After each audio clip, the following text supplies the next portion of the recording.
Good afternoon, everyone, and welcome to my listening audience and to my viewing audience to Caribbean Focus. And we have in or well online with us, we have um, Mr. Andrew Clarke. Mr. Andrew Clarke is a Jamaican-born performer and founder and executive director of Braata Production. So I would like to welcome Mr. Andrew to Caribbean Focus. Thank you so much. Thank you for having me, my dear. How are you doing? I'm good. No, really, how are you I'm doing? Because good. I'm good. that's my question for everybody in this pandemic, racial inequity, inequality, era. It's like, how are we really doing? We've got to Right. check in with folks. But good to see you. Thank you for having me again. Okay, you more than welcome as a matter of, and you said again, right?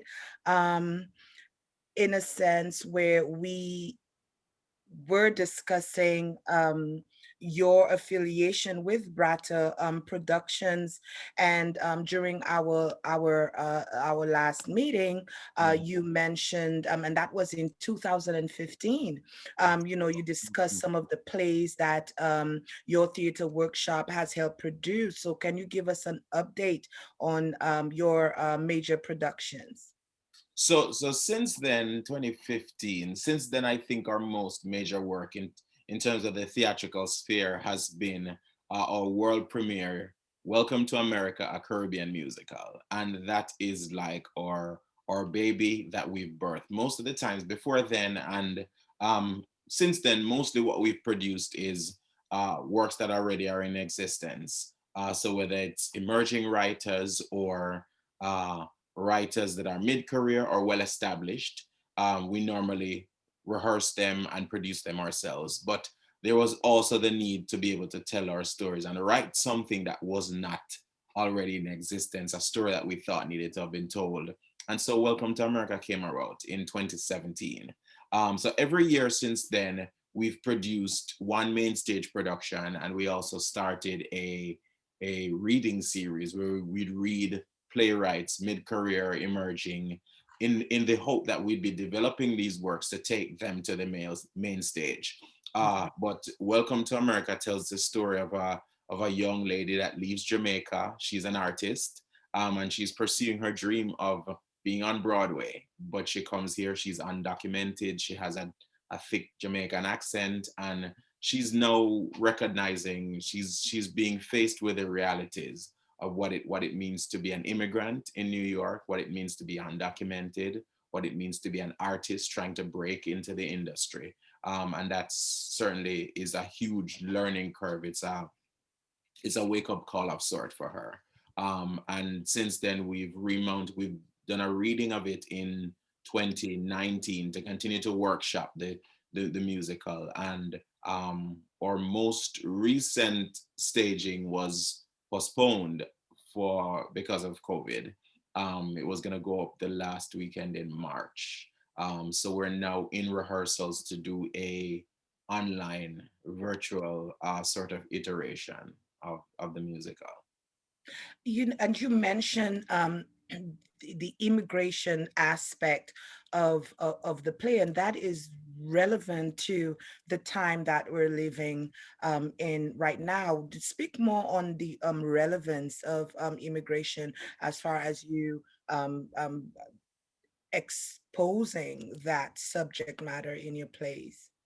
Well, this particular production actually was spurred on by what was happening at the time, because just around that time we were faced with the elections. This was on the tail end, because the work came into existence at the end of 2016. Actually, we premiered in April 2017, but this had was just around the time when our soon to be former president was elected, and so the country was in turmoil. The country was about to tread down on untrodden paths.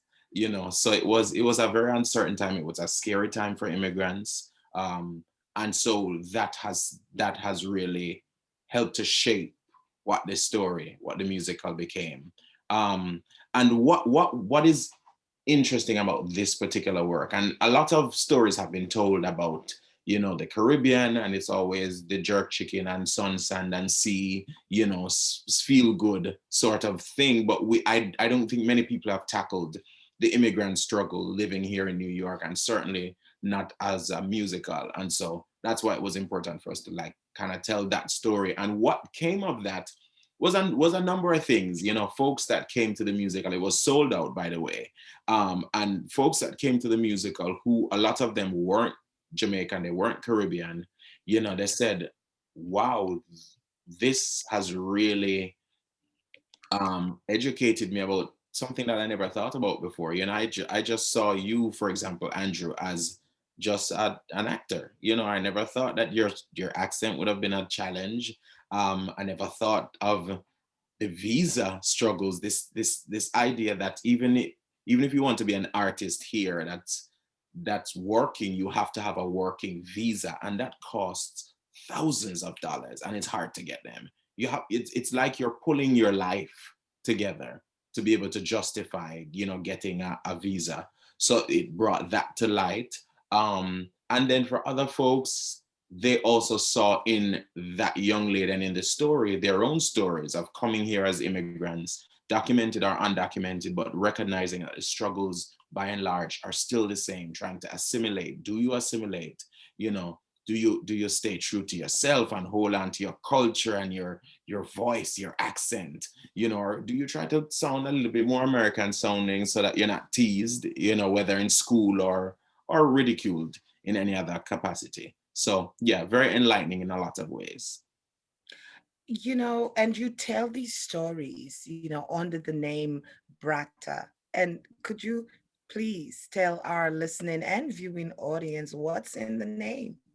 So Braata is a Jamaican colloquial term that means more. So the for example, if you go to the market, I don't know if people still go to the market in Jamaica. I think they probably do. They do, and you get a little bit extra on what you've purchased. So you normally say, "Give me a little burrata," means give me a little more. So you buy a pound of tomatoes or scallion, onion, whatever it is, and you ask them to give you a little burrata. They throw a little extra in the bag. The American equivalent of that would be like the baker's dozen. The number 13 is the Braata. So we wanted to bring something more to the theatrical, performing arts, entertainment space here in New York, and tell the other side of the Caribbean story. In particular, our focus is on folk traditions, folk culture, and heritage. Tapping into that, staying connected to it, most importantly, because we're living in a very contemporary space now that it's like we're living in snaps of 30-second and 1 minute frames, and people forget the moment that happened like a week ago, because the cycle of news is so fast, and we just want to remind people to stay grounded and connected to those traditions that didn't happen a year ago or a minute ago, but they happened 40 years ago, and those are the traditions that inform us today.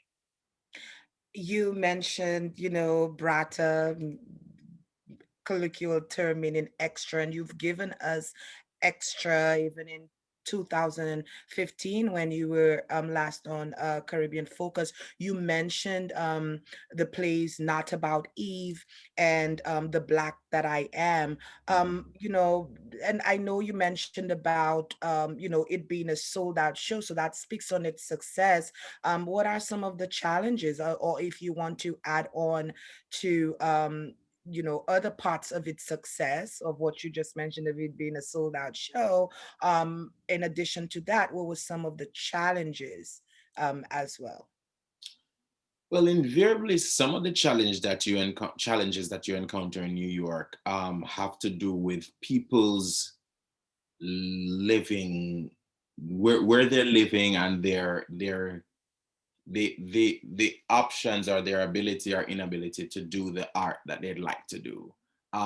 So oftentimes there are performers that we try to engage that want to give their time to being a part of a production, to doing an event, but you have to work. We're working 2 and 3 jobs in New York. So that's the first challenge. And that's closely connected to being able to compensate them for their time. So Braata Productions is a nonprofit.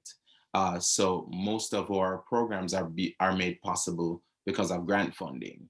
And so if you don't get the grants or you don't get enough grants, you can't create the sort of productions that you'd like to create.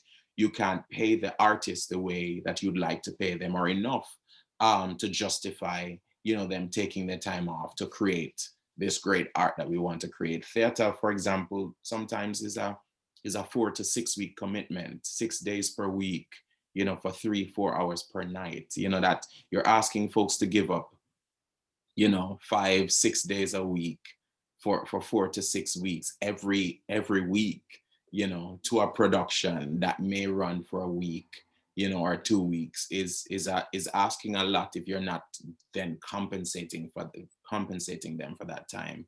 So I think that's been among some of our biggest challenges. We are definitely artist centered. This company was created by artists, and so we always think in terms of the artist experience first of all, and how they fit within the creation of art. And so if the artists are not being taken care of, it's definitely hard for us to these productions. Thank you so much for this enlightening conversation. And you mentioned about the productions, and how does that combine with your affiliation with York Performing Arts Center and Roy Arias Stage Two Theater? Is that Yeah. how? Okay. Yeah. So Roy Areas is actually now defunct. They closed down, and that's it's important to mention because that's kind of where theater is in terms of existing in New York. A lot of spaces are closing down because the folks that run these venues can't afford to pay the rent anymore. Rent is becoming a burden, and so when the rent is high, they pass that on to us, the renters, and so it becomes more expensive for us to create the art that we want to create because half of our budget ends up going into space rental.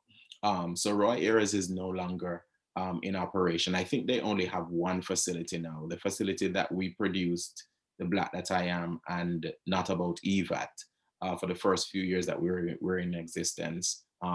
Closed down. That was on the corner of 38th and 8th. So it was really prime real estate.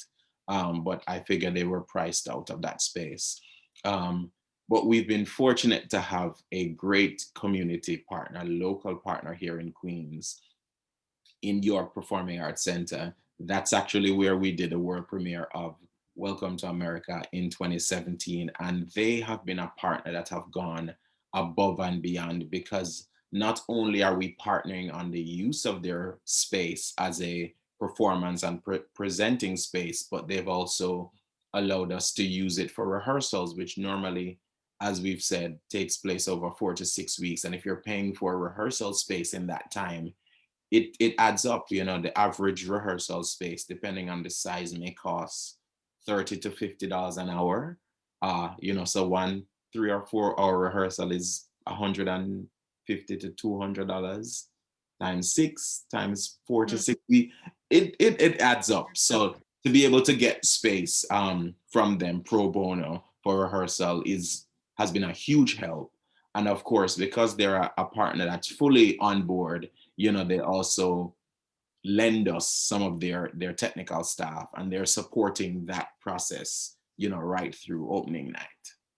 So currently, are you doing any rehearsals, or are you looking forward to looking at other spaces? Or I mean, you have something at your disposal, you want to make the best use of it, but even in the space that you occupy, how is your rehearsals going, and uh, creating these performances? So currently, rehearsals aren't happening in person. We have a folk singing ensemble as well. that normally rehearses once or twice per week throughout the year. Um, we're not meeting in person. We do limited rehearsals on Zoom, but Zoom is not the most ideal space to rehearse a choral group trying to sing simultaneously. If we try to talk simultaneously, it goes crazy, let alone singing and playing of instruments. So that's presenting a challenge. So we're on a bit of a hiatus, for want of a better term. For theater, we were doing the same sort of Zoom rehearsal, but again, it's not ideal.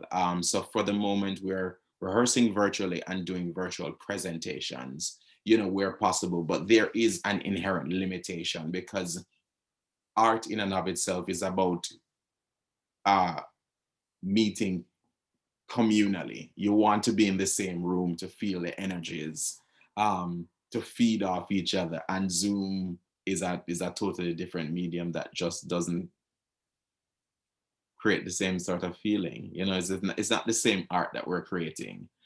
So this is it's a difficult, it's a challenging time for theater, for the arts in general, whether it's music, dance, drama.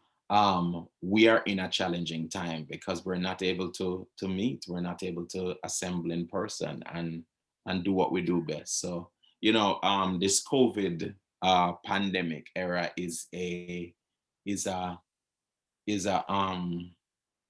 I guess it's an ebb that we have to ride this wave and see how theater and the performing arts will emerge at the tail end of this, because we're certainly not only can we not meet, but for a lot of organizations, I think there's a study that said that a third of small cultural institutions that are under 200,000 will not survive the pandemic Mm. because we're not able to have shows that pay the bills to keep artists hired and to keep the creative staff working. So a lot of actors are now being forced to take on other jobs, and if theater doesn't come back soon enough, they may not be artists for a very long time. They may choose to stay in whatever profession they're forced to take for the better part of the next year or two until we see the tail end of the pandemic.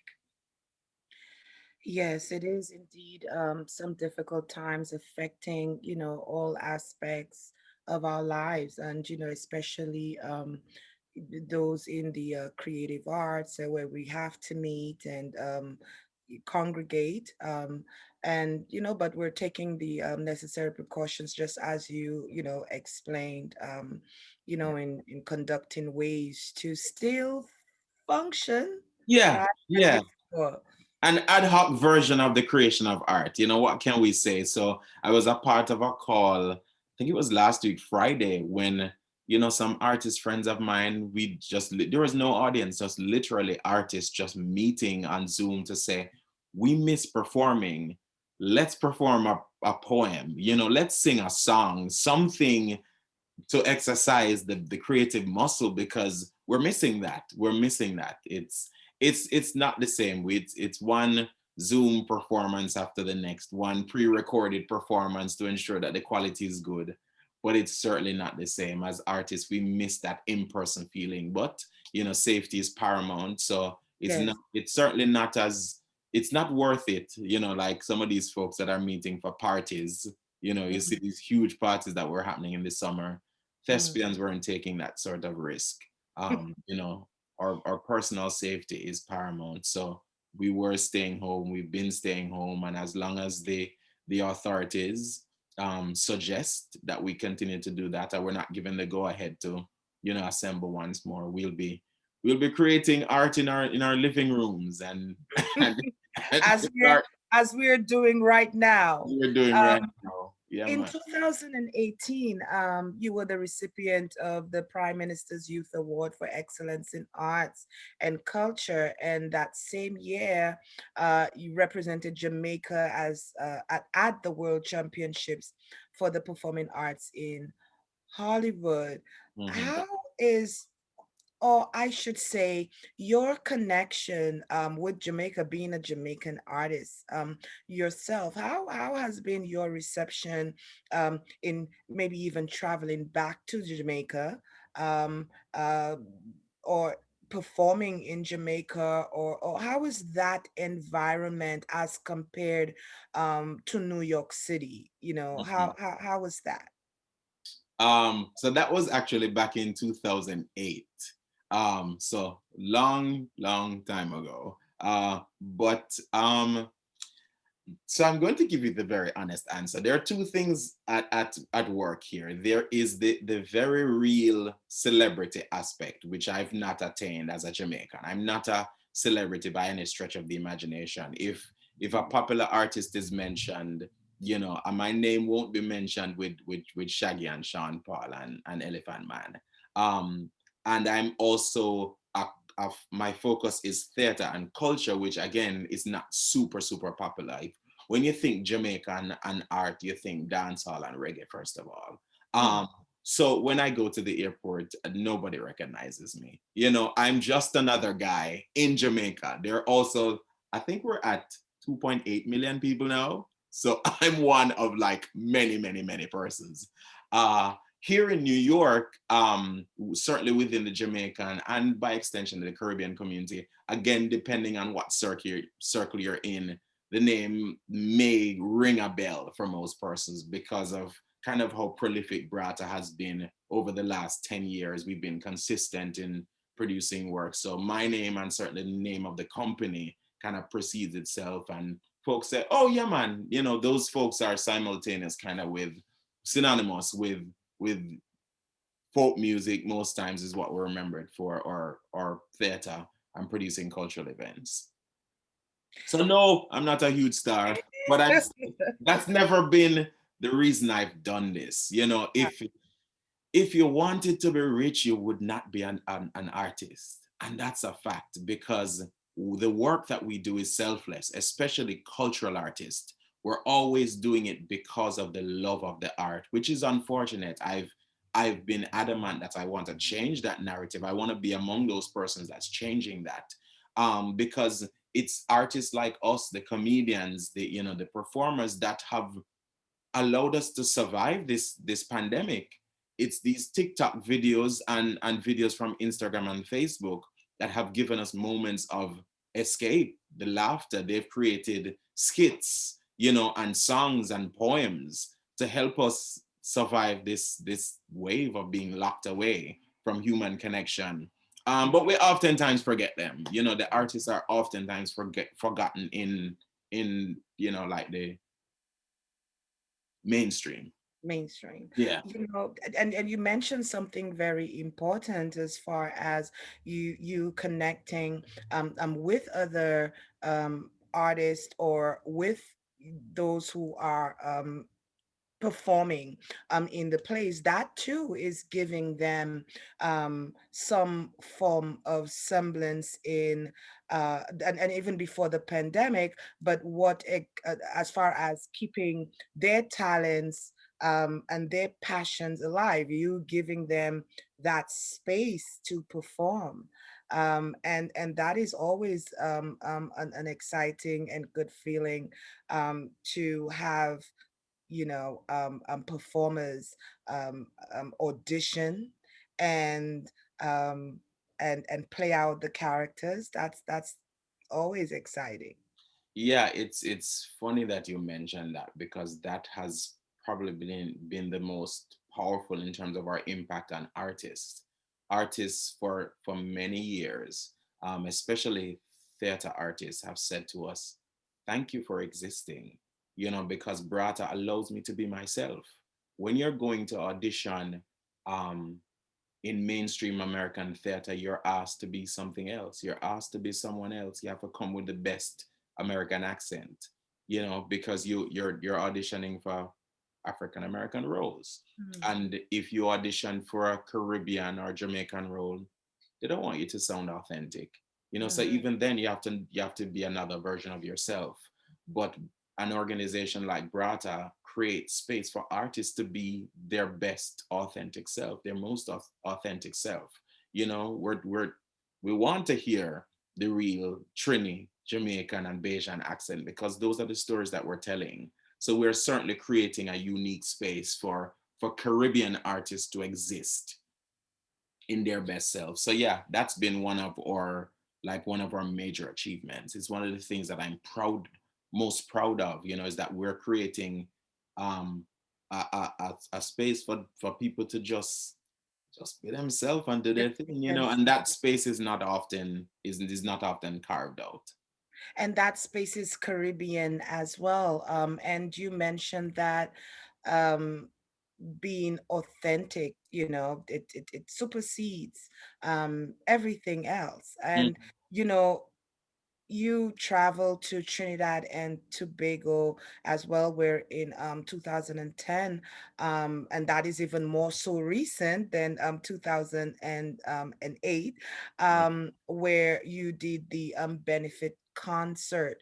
Could you tell me a little bit about that experience in Trinidad and Tobago? So that was made possible because of the national coordinator from Trinidad for the World Championships of the Performing Arts. She was the leader of the Trinidadian delegation that went to Los Angeles. And when I won, well, even before I'd won, we had just really struck up a great relationship. And so upon me winning, she did tell me, she says, Andrew, I'm going to get you to come perform in Trinidad.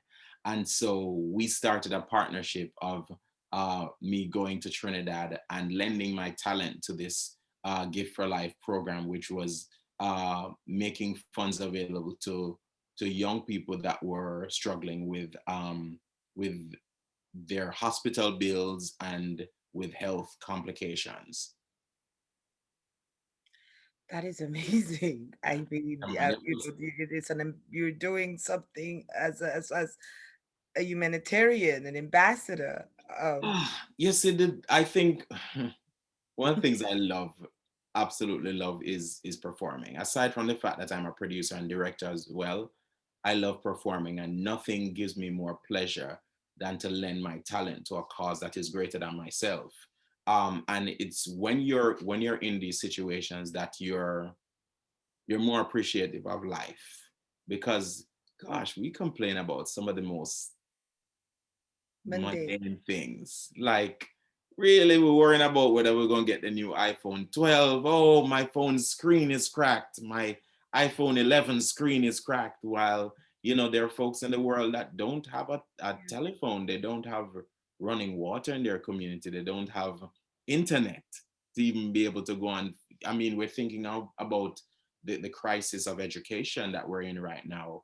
A few of the fundraisers that I've been a part of over the summer has been for Jamaican alumni organizations that are raising funds to send tablets back to Jamaica to their schools because there are a lot of young people in rural communities that don't have access to mobile devices that they can connect to be able to be a part of school. You know, there's one cell phone in the house and it's mommy's cell phone, and when mommy goes to work they don't have a phone to connect to Google Classroom to be a part of class. And that's really, really unfortunate. So it's always been a pleasure to lend my talent to that. As a matter of fact, we actually took Black That I Am back to Trinidad, I want to say in 2017, um, to do some more fundraising. And then we also went to Nevis in 2019 with Aston Cook's single entry. Mm. So we've always been an organization that's not just about producing art, but also connecting with communities that are in need and lending our talents to Yes. their effort. Du Bois calls it the talented 10th, and you're definitely fulfilling that role. Could you share with our listening audience about any upcoming endeavors, any upcoming events? I mean, considering that we're the state that we're in. Yep, yeah, man. So Welcome to America was supposed to go up remounted in March. As I said, it was postponed, and we're actually now in rehearsals via Zoom to do an abridged virtual presentation on Tuesday, the 24th of November. So that's the Tuesday before Thanksgiving at 7 p.m. So that's the next thing that's up. It's going to be on all digital platforms on Facebook, Instagram, on our And web. what is that direct link to your Facebook?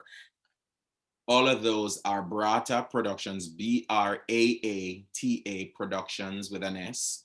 And it's .org for our website, and for Facebook, Instagram, and YouTube, it's all Braata Productions at Braata Productions. So they can catch Welcome to America Caribbean Musical on Tuesday, November 24th at 7 p.m. on all of those platforms. And then our Christmas celebration, Christmas Grand Market, which is a celebration of Caribbean Christmas in all its different facets, um, is going to be on the 13th of December, and it's going to be at 6 p.m. Thank you very much, Mr. Andrew. And I hope our listening audience and viewing audience are able to get the information in tuning in to Braata Productions and enjoying the talent that he is offering. Mr. Andrew, I would like to thank you for taking your time out to have this amazing discussion on Caribbean Focus. I wish you continued success. Thank you so much for having me. It was a pleasure. You're welcome. And thank you to my listening and viewing audience. This is Caribbean Focus, your host, Hermina Marcellin. Thanks for listening and watching. Bye, everyone. Bye, everyone.